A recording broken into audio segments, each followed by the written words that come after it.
वो जरूर ध्यान रखिएगा। वक्त गुजर जाएगा और ये घमंड भी खत्म हो जाएगा, सरकारें भी बदल जाएंगी, टाइम भी बदल जाएगा। यहाँ अनित्यता का नियम है। बुद्ध ने कहा सब कुछ अनित्य है, अनित्य है। आज जो है वो कल नहीं रहेगा। बहादुर शाह जफर को मालूम था। बहादुर शाह जफर ने कहा कि गाजियों में बू रहेगी जब तलक ईमान की। जब तक आप लोगों में ईमान और धर्म और न्याय की बू रहेगी तब तक। गाजियों में बू रहेगी जब तलक ईमान की, तख्ते लंदन तक चलेगी तेग हिंदुस्तान की। वो लोग जरा ध्यान से सुने जो सोचते हैं कि मुसलमानों का इस देश में कंट्रीब्यूशन नहीं है।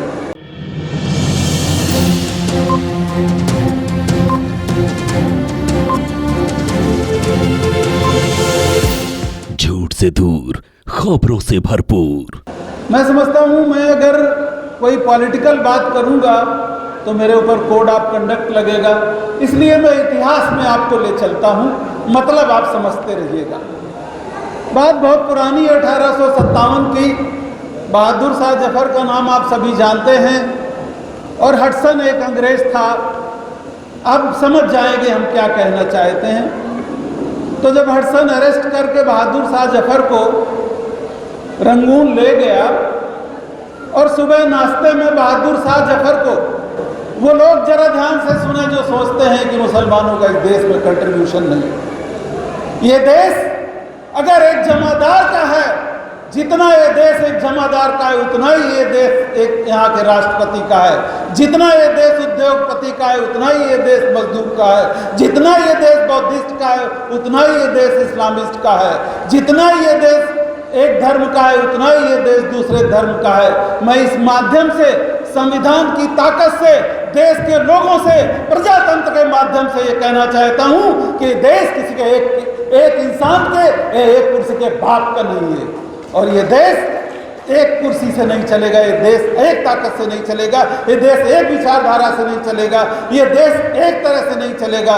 इस देश में जहां 5676 जातियां हैं, 12 से ज्यादा धर्म हैं, 100 कोस पर पानी बदलता है, 50 कोस पर पानी बदलती है, 200 तरह के व्यंजन बनते हैं, तरह तरह की भाषाएं हैं, तरह तरह के सेट्स हैं, तरह तरह की विचारधाराएं हैं, तरह तरह की धारणाएं हैं, तरह तरह के लोगों के जीने के तरीके हैं। उस देश में कभी ऐसा नहीं हो सकता कि उस संविधान बनाने वालों ने हमको अधिकार दिया है कि हम अपने तरह से जिएंगे, अपनी आज़ादी के साथ जिएंगे, अपने सभ्यताओं के साथ जिएंगे, अपनी विचारधारा के साथ जिएंगे, लेकिन संविधान के दायरे में जिएंगे।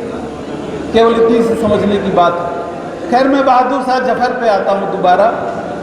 बहुत घमंड था हडसन को।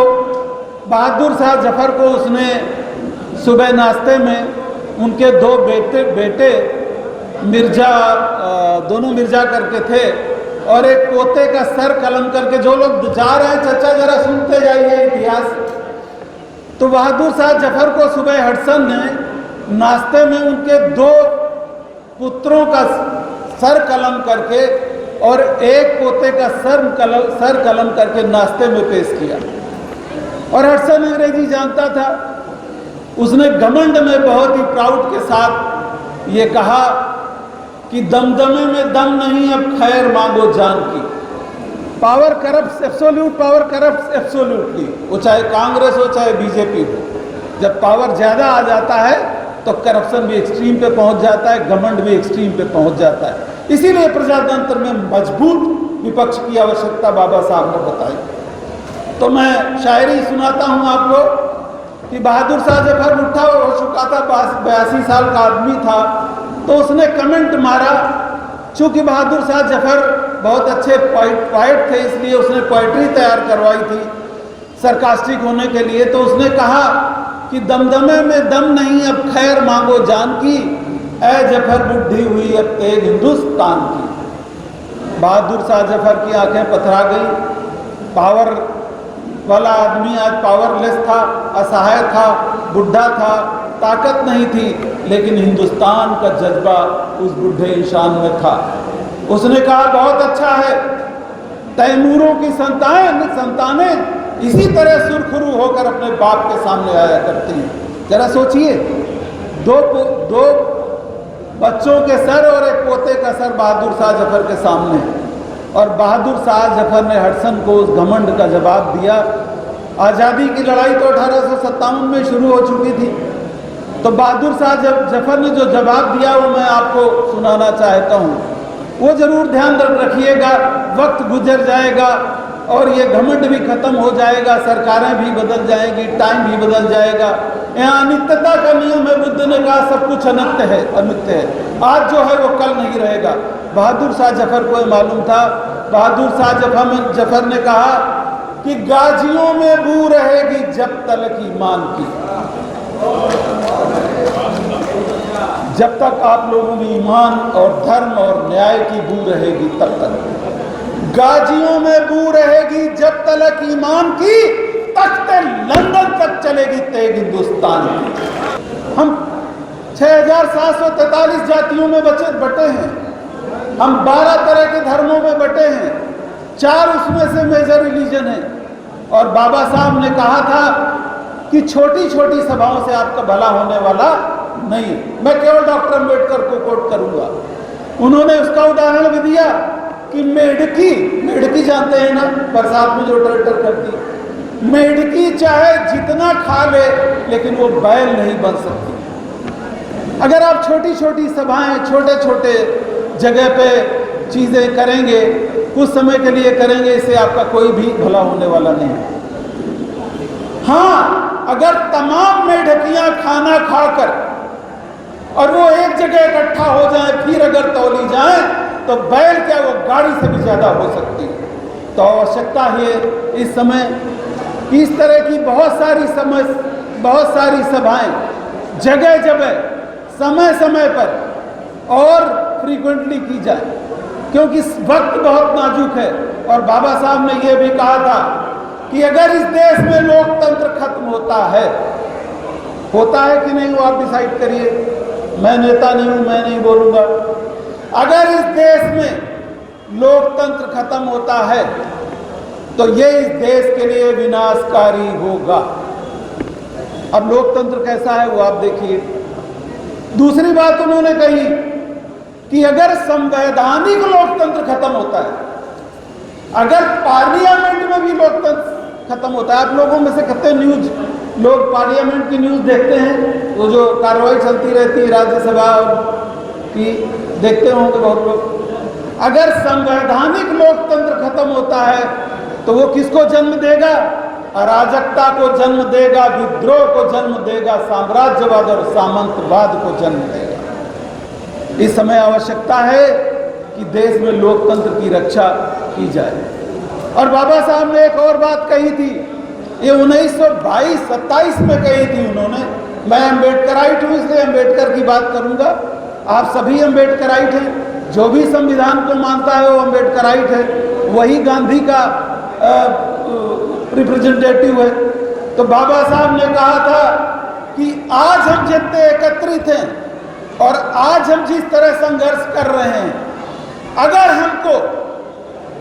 हमको पावर में रहना है, अगर शोषण को रोकना है, अगर अधिकारों की रक्षा करनी है, अगर संविधान की रक्षा करनी है, अगर हमको पावरफुल बनना है, तो इससे ज्यादा तरीके से और ऑर्गेनाइज होना पड़ेगा, और संगठित होना पड़ेगा, और संवैधानिक तरह से संघर्ष करना पड़ेगा। अब ये जिम्मेदारी आपके ऊपर है। अब लोकतंत्र क्या है? लोकतंत्र की 4 शर्तें हैं मेरे प्यारे भाइयों, जो बाबा साहब ने बताई। पहली शर्त यह है कि भयंकर समाज में असमानताएं न हो। बाबा साहब ने कहा वो लोग अच्छे हैं जो अपने साथ अपने परिवार का पालन करते हैं, अपने पड़ोसियों को भी देखते हैं। उन्होंने कहा वो लोग बहुत अच्छे हैं जो अपना पालन पोषण भी करते हैं और अपने समाज का भी ध्यान रखते हैं। वो लोग और भी अच्छे हैं जो लोग अपने रिश्तेदारों का, अपने संबंधियों का, अपने पड़ोसियों का भी ध्यान रखते हैं। लेकिन वह लोग महान हैं जो अपना तो ध्यान रखते ही हैं, अपने साथ ही अपने देश का, अपने प्रदेश का, अपने समाज का, अपने अधिकार का भी ध्यान रखते हैं और उसके लिए संघर्ष करते हैं। तो मैं सिर्फ ये कहना चाहता हूँ कि अगर हम महान न बने तो कम से कम देश के सामान्य नागरिक जरूर बने, सज्ज रहें, अपने अधिकारों के लिए सज्ज रहें, बदलते परिवेश में सज्ज रहें कि कब किस चीज़ की आवश्यकता है उसके लिए सज्ज रहें, और वोट उसको दें। वोट किसको दें, सवाल इस बात का है। वोट उसको दें जो आपका लक्ष्य, जिसका कोई लक्ष्य हो, जो आपके पक्ष का हो, जिसका मोरल कैरेक्टर हो। अगर ऐसे इंसान को आप वोट देंगे तभी देश की रक्षा होगी, समाज की रक्षा होगी, संविधान की रक्षा होगी। और वोट बेचने से बड़ा इस वसुंधरा पर, भारत की धरती पर कोई दूसरा अपराध नहीं है। ये मैं नहीं, ये डॉक्टर अम्बेडकर ने कहा था। इसलिए अपने वोट को देखें, कहाँ देना है। Vote is a power, vote is a power. Vote शक्ति है, वोट पावर है, वोट रोड है, वोट सेफ्टी है, वोट सुरक्षा है, वोट अधिकार है, वोट शिक्षा है, वोट पॉलिटिकल पावर है, वोट जागरूकता है। तो वोट को न बेचें छोटे मोटे लालच में, देखें और वोट उसी को दें जिसका कोई लक्ष्य हो, जिसके मुंह में जबान हो और जिसका कोई पक्ष हो, जिसका मोरल कैरेक्टर हो, जो आपकी बात असेंबली और पार्लियामेंट में कर सकता हो। अगर इतना आप करेंगे तभी आप इस देश को शायद बर्बादी से बचा पाएंगे। आपने हमें इतनी देर बर्दाश्त किया, आपको बहुत बहुत धन्यवाद। साधुवाद।